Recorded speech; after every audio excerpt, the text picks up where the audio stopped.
19 साल की उम्र में जब मैं अपने शहीद पिताजी के टुकड़े घर लाई तो मैं नाराज थी इस देश से। मैं नाराज थी।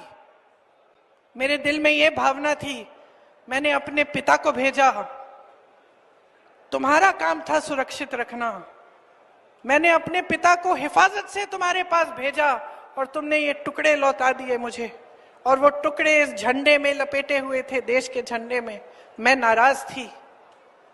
मैं समझती हूं शहादत की का क्या मतलब है। जैसे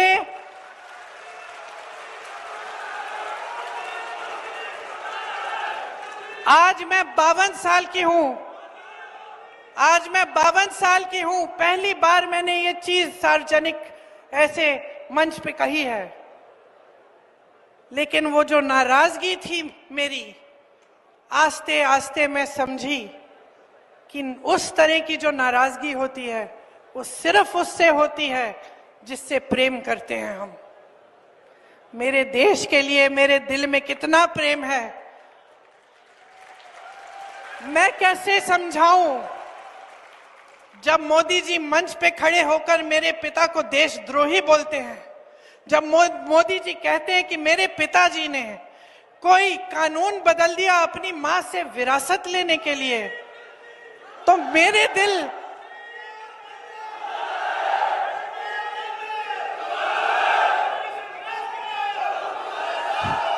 तो मोदी जी इस बात को समझ नहीं पाएंगे कि मेरे पिताजी को विरासत में धन दौलत नहीं मिली, मेरे पिताजी को विरासत में शहादत की भावना मिली।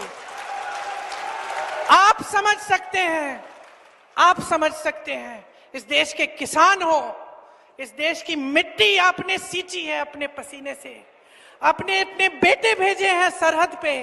जब आपके बेटे शहीद होते हैं इस देश के लिए, तो मैं जानती हूं कि आपके दिल में क्या भावना है, क्योंकि वही भावना मेरे दिल में है। जो पुलवामा के शहीद हैं, जब वो हुआ, पुलवामा का हुआ, उनमें से कुछ परिवार यूपी के थे। उस समय मैं यूपी में थी, मैं गई उनके घर, और ज्यादातर परिवारों में पता है क्या बताया उन्होंने मुझे? जो बच्चे बचे थे उन्होंने कहा, दीदी हमको भी सेना में भर्ती होना है। एक लड़की थी, उसका भाई एयरफोर्स में था, उसने कहा दीदी मैं पायलट बनूंगी, मैं एयरफोर्स में भर्ती होंगी। यही है शहादत की भावना। ये भावना मोदी जी नहीं समझ सकते। जो मोदी जी इंदिरा गांधी जैसी एक शहीद के बारे में उल्टी सीधी बातें करते हैं, जो मोदी जी इस भावना को देख के सिर्फ परिवारवाद देखते हैं लेकिन देशभक्ति नहीं देखते, देश की सेवा नहीं देखते, वो इस भावना को नहीं समझ सकते। मैं आपको ये कहने आई हूं, मैं आपको ये कहने आई हूं कि हमें देशद्रोही कहें, हमें घर से निकाल दें, मेरे भाई को संसद से निकाल दिया, हम पे केस डाले, मेरे भाई पे इतने केस डाल दिए कि कभी इधर कभी उधर, कभी गुजरात में कभी बिहार में वो जाता है कचहरी, जाएगा, कुछ भी कर ले, मार डाले, लेकिन ये भावना हमारे दिल से कोई नहीं निकाल सकता।